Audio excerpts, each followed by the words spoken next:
Assalamualaikum warahmatullahi wabarakatuh. Perkenalkan, nama saya Iqbal Afari Syaputra. Di sini saya dan kawan-kawan saya akan mempresentasikan hasil diskusi kami. Sebelumnya izinkan saya untuk memperkenalkan nama-nama kelompok saya dulu.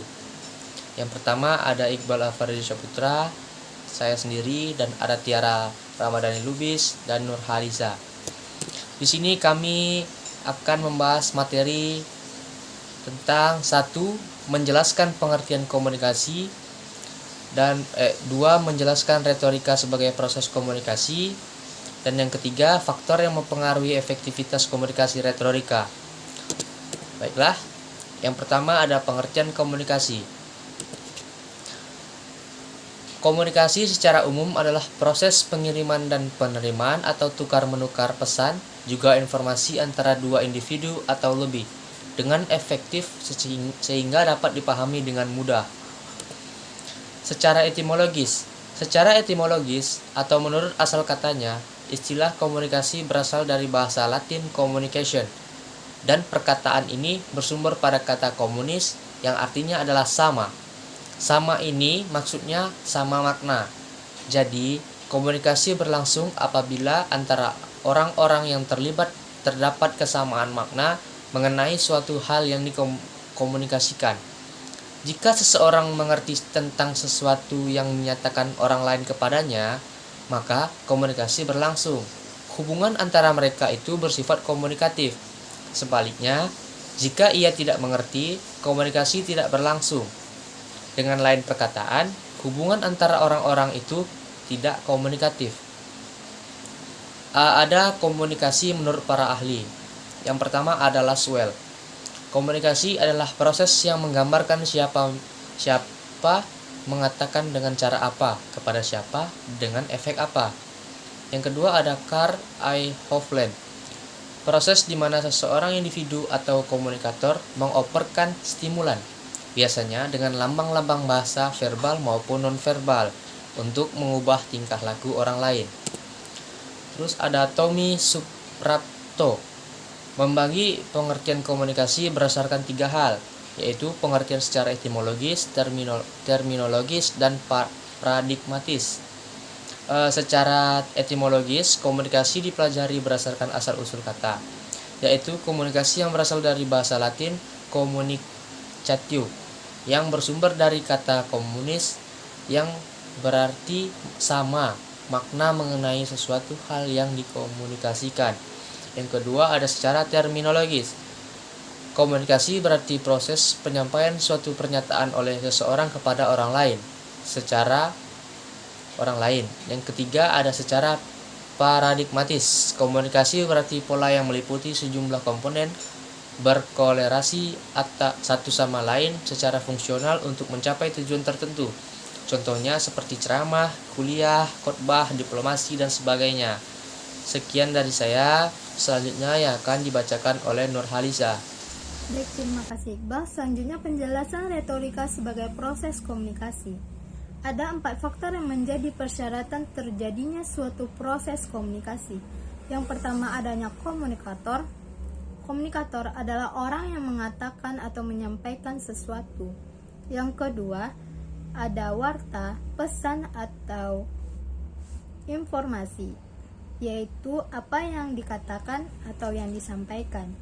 Yang ketiga, ada resipien, yaitu orang yang mendengarkan yang disampaikan oleh komunikator. Yang keempat, ada medium. Medium adalah tanda yang dipergunakan oleh komunikator untuk menyampaikan warta atau pesan. Selanjutnya ada retorika sebagai proses komunikasi. Dicontohkan, sebuah mobil dijual.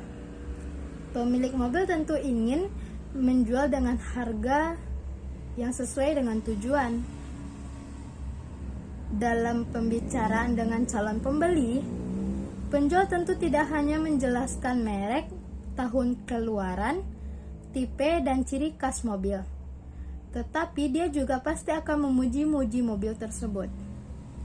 Misalnya terpelihara dengan baik, bentuknya sangat cocok dengan keadaan jalan dan tidak pernah terjadi kecelakaan. Singkatnya, mobil bekas yang paling ideal. Apabila dibandingkan dengan harga, sebenarnya masih terlalu murah.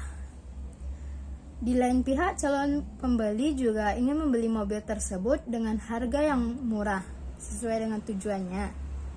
Oleh karena itu, terjadi tawar-menawar dalam perdagangan, di mana penjual dan pembeli saling berargumentasi untuk mencapai tujuan masing-masing. Dari contoh tersebut, dilihat aspek-aspek retoris sebagai berikut. Seorang pembicara menyampaikan kepada pelanggan, seorang pendengar sebagai kawan bicara atau pelanggan, dan maksud dan tujuan tertentu, menjual dan membeli. Memberikan argumen terhadap isi pembicaraan, sambil mendengar dan mempertimbangkan argumen-argumen balik dari pendengar. Jadi retorika didefinisikan sebagai seni membangun argumen dan seni berbicara. Dalam perkembangannya, retorika juga mencakup proses untuk menyesuaikan ide dengan orang dan menyesuaikan orang dengan ide melalui berbagai macam pesan. Baiklah, selanjutnya materi akan disampaikan oleh Tiara Ramadhani Lubis. Selanjutnya, faktor yang mempengaruhi efektivitas komunikasi retorika. Ada banyak faktor yang dapat mempengaruhi efektivitas dalam proses komunikasi retoris. Faktor-faktor ini terdapat pada setiap unsur komunikasi, seperti komunikator, pesan, medium, dan recipients. A. Pada komunikator. Faktor-faktor yang dapat mempengaruhi efektivitas dalam proses komunikasi retoris adalah: yang pertama, pengetahuan tentang komunikasi, keterampilan, dan berkomunikasi. Yang kedua, sikap komunikator. Yang ketiga, pengetahuan umum. Keempat, sistem sosial. 5. Sistem kebudayaan. B. Faktor-faktor pada recipients. Pada umumnya, sama dengan faktor-faktor yang mempengaruhi komunikator. Yang pertama, pengetahuan tentang komunikasi dan keterampilan berkomunikasi. Yang kedua, sikap recipients. Yang ketiga, sistem sosial dan kebudayaan. Selanjutnya terdapat beberapa jenis retorika, yakni retorika forensik, yaitu keadaan ketika pembicara mendorong munculnya rasa bersalah atau tidak bersalah dari pendengar. Yang kedua, retorika epidetik, yaitu wacana yang berhubungan dengan pujian atau tuduhan. Yang ketiga, retorika deliberatif, yaitu saat pembicara harus menentukan suatu tindakan yang harus diambil oleh sesuatu yang harus atau tidak boleh dilakukan oleh khalayak. Baiklah, cukup sekian presentasi dari kami. Apabila ada yang salah, mohon dimaafkan. Wabillahi taufik wal hidayah. Wassalamualaikum warahmatullahi wabarakatuh.